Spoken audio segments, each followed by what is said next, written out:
para mag-antagonize ng tao, para magalit sa akin, so huwag kayo sa akin magagalit. Yan ho ay lumipas na. 8 taon na nakakalipas dyan.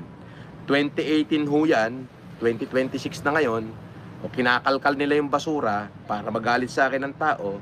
Ulitin ko, lahat ho, kung ano man yung sinabi ko pribado, yun ho ay totoo. At hindi ko ho pwedeng i-deny yan. Totoo, ang lahat ng sinabi ko pribado. Pag sinabi pribado, private. Sir, pa-shoutout kay Christine Lusing. Okay, shoutout sa'yo, Christine Lusing, sabi ni Jomar Rodriguez. Pribado. Ngayon, kung sino yung nagpapakalat niyan, siya ho ang dapat sampigahin at sampal-sampalin nyo. Kasi ho yan, pribado. Okay? So, siya ho ang dapat nyong kasuhan at lalong hindi ako. Pero, sabi ko nga, kahit sino pa ka pa, senador ka man o kung sino ka pa, huwag mo akong sasalangin. Buha ka ng ina ka, hindi kita atrasan.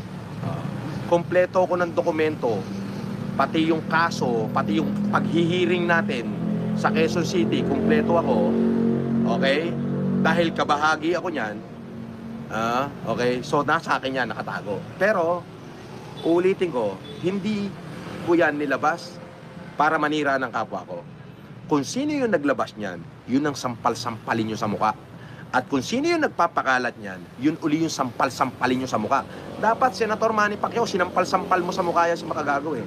Bakit? Eh, siya lang nagpapakalat niya, hindi naman ako eh. Oo. Siya lang nagpapakalat niya, hindi ako. Di ba? Dapat, si Makagago, sampal-sampalin mo sa mukha. Oo. Kasi bakit? Eh, tapos na yan, lumipas na ng 8 taon yan eh. At saka, hindi ko naman pinakalat yan. Sila nagpapakalat, dapat yan na sampalin mo sa mukha. Huwag ka sa akin magagalit kasi lahat ng sinabi ko totoo. May katotohanan. Dahil meron ako nung nung case number natin eh. Meron akong kopya lahat niyan. 'Di ba? Pati paghihiring, pati yung mga bodyguard ko noon pagka naghihiring, andyan. Pero hindi ko naman yan pinakalat eh. At lalong hindi ko naman yan pinagkalat dahil natapos na yan.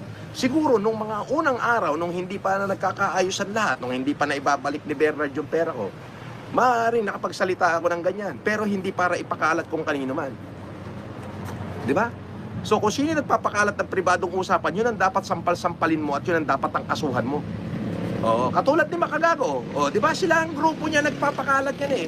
Siya ang leader ni Food Genius Group. Si Makagago. So dapat siya ang kondinahin mo, hindi ako.